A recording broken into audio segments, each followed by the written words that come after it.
आगे बढ़ते हैं और अब बात करेंगे महाकुंभ की। महाकुंभ में उमड़ा आस्था का सैलाब। श्रद्धालु आस्था की डुबकी लगा रहे हैं। अभी तक करीब 62 करोड़ लोगों ने स्नान यहां पर कर लिया है। तो अहम जानकारी इस वक्त महाकुंभ को लेकर अभी तक जो आंकड़ा निकलकर सामने आ रहा है, 62 करोड़ से ज्यादा ऐसे श्रद्धालु जो अभी तक स्नान कर चुके हैं। 26 तारीख को इसका समापन हो जाएगा और अगले 2 दिनों में हम आपको बताएं कि चूंकि महाशिवरात्रि का भी मौका है तो करोड़ों की संख्या में श्रद्धालु यहां पर स्नान करने वाले हैं अगले 2 दिन के दौरान भी। अभी तक का जो आंकड़ा आया है, 62 करोड़ से ज्यादा ऐसे श्रद्धालु हैं जिन्होंने यहां पर स्नान अभी तक कर लिया है। और इस वक्त हमारे सहयोगी पंकज हमारे साथ प्रयागराज से जुड़ रहे हैं। पंकज, अब बचे महज 2 दिन, 26 तारीख को समापन हो जाएगा। अभी तक की तस्वीरें अगर देखें हम, 62 करोड़ से ज्यादा श्रद्धालु जो अभी यहां आस्था की डुबकी लगा चुके हैं। 2 दिन बाकी है। फिलहाल किस तरह का नजारा और किस तरह का उत्साह वहां पर? देखिए, बिल्कुल अब से 2 दिनों के बाद से कुंभ का समापन हो जाएगा, लिहाजा जो उत्साह है श्रद्धालुओं में वो अपने चरम पर नजर आ रहा है।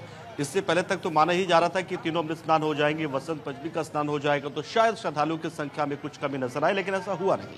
और यही वजह कि आपने देखा होगा, और वीकेंड पे माना जाता था लेकिन वीकडेज में भी जो आंकड़ा था वो लगभग वीकेंड जैसा ही रहा। और बीते कल की बात करें तो 1 करोड़ 30 लाख का आंकड़ा एक बार फिर पार कर गया।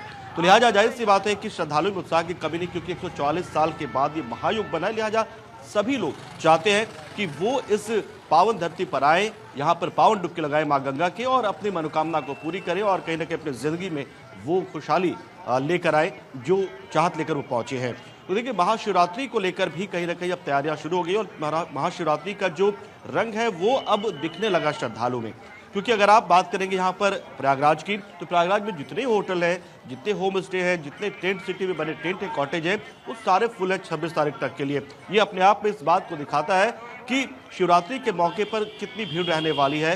प्रशासन को उम्मीद है कि ये आंकड़ा कम से कम 2.5 करोड़ के आसपास पहुंचेगा और उसी हिसाब से यहाँ पर सुरक्षा की व्यवस्था हो, चिकित्सा की व्यवस्था हो, ट्रैफिक की व्यवस्था हो और या फिर क्राउड मैनेजमेंट की व्यवस्था, सब उसी हिसाब से किया गया है। और इसलिए सीएम योगी लगातार इस बात को मॉनिटर कर रहे हैं। कल भी जब आए थे बीते कल वो, तब भी उन्होंने यही निर्देश दिया सभी अधिकारियों को कि अब आखिरी दिन बचे हैं, अपने अंतिम पड़ाव पर है महाकुंभ, तो ऐसे में किसी भी तरह की ढिलाई या चूक बर्दाश्त नहीं होगी। क्योंकि आमतौर पर एक आदत है, एक मानवीय आदत होती है कि अब ऐसा लगता है कि अब तो चलिए सारा कुछ निपट चुका है, तो लास्ट में आप ढीले पड़ जाते हैं और उसी वक्त में कोई ना कोई आपातकाल स्थिति आ जाती है, कोई अप्रिय घटना घट जाती है। लिहाजा एकदम सीएम योगी ने निर्देश दिया है कि किसी भी सूरत में ढिलाई नहीं बरते। आपने इतने दिनों तक काम किया है, उसी तरीके से आपको बचे हुए जो 2 दिन है उसमें भी काम करना है। यानी कि जो नियम बनाए गए हैं, चाहे वो भीड़ के आने जाने को लेकर है या रूट प्लान है या ट्रैफिक को लेकर है, महाशिवरात्रि का मौका भी है, 26 तारीख को महाशिवरात्रि भी है और ऐसे में जाहिर तौर पर जो श्रद्धालु यहाँ पर पहुंच रहे हैं उनकी संख्या में जरूर इजाफा भी देखने को मिलेगा। 2 दिन तो बाकी रह ही गए हैं, लेकिन यहाँ फिर से खास मौका होगा महाशिवरात्रि का। तो ऐसे में व्यवस्था किस तरह की आप वहां पर देख रहे हैं? देखिए, यही मैं बता रहा हूँ आपको कि महाशिवरात्रि को लेकर विशेष जो है निर्देश यहाँ पर योगी सरकार को दिया गया, क्योंकि एक उम्मीद है प्रशासन को कि करीब 2.5 करोड़ लोग यहाँ पे आ सकते हैं। जो बीते दिनों के ट्रेंड को हम देखें, क्योंकि सामान्य दिनों में या वीकेंड पर भी आप देखें तो करीब 1 करोड़ का आंकड़ा हर बार पार कर रहा है, हर दिन पार कर रहा है। तो ऐसे में खास तौर से महाशिवरात्रि को लेकर सुरक्षा व्यवस्था को चाक चौबंद किया गया है। अतिरिक्त शटल बसें चलाई जाएगी, ये भी प्रशासन ने तय किया है। हालांकि 750 शटल बसें लगातार आम लोगों को जो विभिन्न बस अड्डे हैं या रेलवे स्टेशन से वहां से लाने के लिए संगम घाट के जो नजदीकी पॉइंट तक के लिए 750 शटल बसें तो चलाई जा रही हैं। अगर जरूरत पड़े तो अतिरिक्त बसें भी रिजर्व रखी गई हैं, उन्हें भी चलाया जा सकता है। साथ ही साथ रेलवे स्टेशन पर भी वही व्यवस्था लागू रहेगी, यानी कि एकल मार्ग रहेगा, हमेशा वन वे रहेगा। जो एग्जिट गेट है वो एग्जिट गेट रहेगा, जो एंट्री गेट ही रहेगी वो। तो ये तो व्यवस्था है ही। इसके साथ साथ आप आम लोगों से अपील की जा रही कि देखिए, आप किसी भी सूरत में अपनी गाड़ियों को लेकर प्रवेश ना करें मेला क्षेत्र में, क्योंकि उससे ही कहीं ना कहीं अफरा तफरी की स्थिति बन जाती है। क्योंकि जो पैदल यात्री हैं उन्हें दिक्कत होने लगती है, पैदल यात्रियों को ऐसा लगने लगता है कि उनके लिए कोई भी व्यवस्था नहीं की गई है। लिहाजा प्रशासन की ओर से साफ यहाँ पे निर्देश है और हिदायत भी है कि बिना पास लगी गाड़ियाँ अंदर प्रवेश नहीं करेंगी, प्रशासनिक गाड़ियां सिर्फ अंदर चल पाएंगी, या जो इमरजेंसी सेवाओं की गाड़ियां चलेगी, या जो खाने पीने के सामान लेकर आती गाड़ियां वही चलेंगी। तो ये व्यवस्था यहाँ पर की गई है।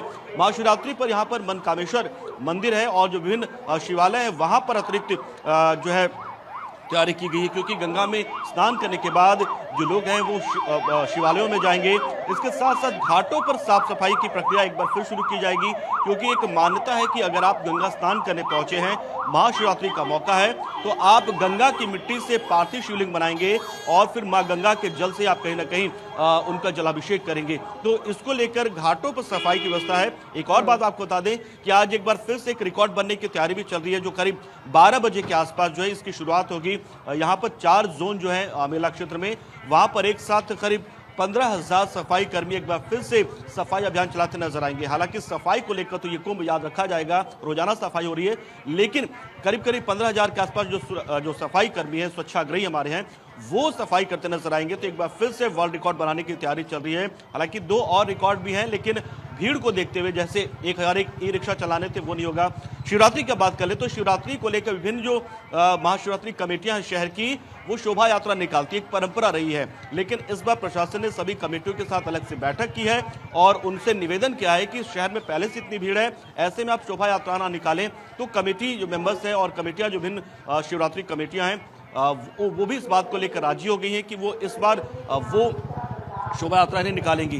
तो इस तरीके से महाशिवरात्रि के मौके पर और इस महाकुंभ के मौके को देखते हुए दोनों किस तरीके से समन्वय बनाने की कोशिश की गई है कि शहर में भी आपाधापी की स्थिति ना बने और मेला क्षेत्र में भी जिस तरीके से सुगम और सुचारू तरीके से स्नान चल रहा है वो भी चलता रहे। गंभीर है महाकुंभ को लेकर, यहाँ पर जो श्रद्धालु पहुंच रहे हैं उनकी व्यवस्थाओं को लेकर, ये हम देख रहे हैं शुरू से, क्योंकि अभी तक 18 बार ऐसा हुआ है कि सीएम योगी वहां पर पहुंच चुके हैं। और इस तरह के जब मौके आ रहे हैं, अमृत स्नान की अगर हम खास तौर पर बात करें, 5 से 6 बार इससे पहले हमने देखा कि खुद मॉनिटरिंग करते हैं, सुबह 3 बजे ही जगकर बैठ जाते हैं और मॉनिटरिंग करते हुए नजर आते हैं। महाशिवरात्रि को लेकर जैसा आप अपडेट दे रहे हैं, जाहिर तौर पर व्यवस्था यहाँ पर जरूर पुख्ता की जा रही है। लेकिन पंकज, आपके पीछे तस्वीरों में कुछ श्रद्धालु नजर आ रहे हैं, अगर संभव है, चूंकि अब तो 2 दिन बाकी रह गए हैं, कोशिश करिए उनसे बातचीत करने की कि कितने उत्साहित वो यहाँ पर व्यवस्था किस तरह की है जानने की, आप भी कोशिश करिए उनसे। बिल्कुल आकांक्षा, आप यहाँ पर जब भी श्रद्धालुओं से बात करना चाहेंगे तो श्रद्धालु इतने आनंदित हैं, इतने उत्साहित हैं कि अपने आने की पूरी प्रक्रिया या उन्हें क्या अनुभूति हुई है वो लगातार वो बताते चले आते हैं। तो आइए हम बात करेंगे यहाँ पर लोगों से और उनसे जानेंगे कि जब वो यहाँ पर पहुंचे तो किस तरह का अनुभव वो लेकर यहाँ से जा रहे हैं और इस कुंभ में उन्हें सबसे अच्छी बात क्या लगी। आप कहाँ से आई हैं? आप? मैं कानपुर से आई हूँ जी। आप यहाँ पर पहुंची, क्या अनुभव लेकर जा रही हैं कुंभ में आने के बाद? पहली बात तो मेरा ये दूसरी बार है, मैं दूसरी बार आ रही हूँ। मैं अभी संडे को ही घर पहुँची थी और फिर मैं अपने पिताजी के साथ आई हूँ, क्योंकि मुझे इनके साथ भी कुंभ आना था। तो मेरा अनुभव तो बहुत अच्छा रहा, क्योंकि मैं जब पहली बार आई तो मैं उधर संगम द्वार की तरफ से आई थी और तब मैंने मेले का पूरा नज़ारा देखा था। और इस बार मैं इस तरह से आ रही हूँ तो मुझे लग रहा है शायद मैंने अब मैं पूरा कुंभ देख लिया। और सबसे बढ़कर पिताजी को आपने कहीं ना कहीं संगम स्नान करा दिया। सबसे बड़ी बात ये कि जब आज से 20 वर्ष पहले मैं आई थी कुंभ, तो मैं बहुत छोटी थी और मेरे पिताजी मुझे लेकर आए थे, और आज मुझे बहुत खुशी है कि आज मैं उनको लेकर आ रही हूँ। तो देखिए, ये मौका बड़ा खास है कि कहीं ना कहीं आप देखिए रिश्तों को मजबूत कर रहा है। पिता पुत्री को, पुत्री पिता को लेकर आ रहे हैं, जहाँ बच्चों को ये माँ बाप सिखा रहे हैं कि देखिए ये हमारी संस्कृति है। वही आप देखिए बेटी आपके लेकर आपको आई है, तो ये पल कैसे आप जी रहे हैं और क्या कैसे? बहुत आनंदमय है। और 20 साल पहले मैं लाया था तो आज इन्होंने कहा कि वही मंदिर है जो 20 साल पहले हमने देखा था, वो हनुमान जी का मंदिर वही है। तो आज हम आ नहीं पा रहे थे, जबरदस्ती लेके आई हमको कि नहीं चलो हम तुमको आज नवाएंगे, तभी तुमने हमको नवाया। आज हम तुमको, ये दिल्ली पब्लिक स्कूल में पढ़ाती टीचर हैं। मैंने छुट्टी ठीक है, संडे को घर पहुंची हूँ यहाँ से कुंभ से। तो देखिए वाकई एक्साइटमेंट लोगों के चेहरे पर अलग ही दिख रही है। पंकज, आप बातचीत करते रहिए, फिलहाल के लिए आपका शुक्रिया इन तमाम लोगों से बातचीत करने के लिए, जानकारी साझा करने के लिए।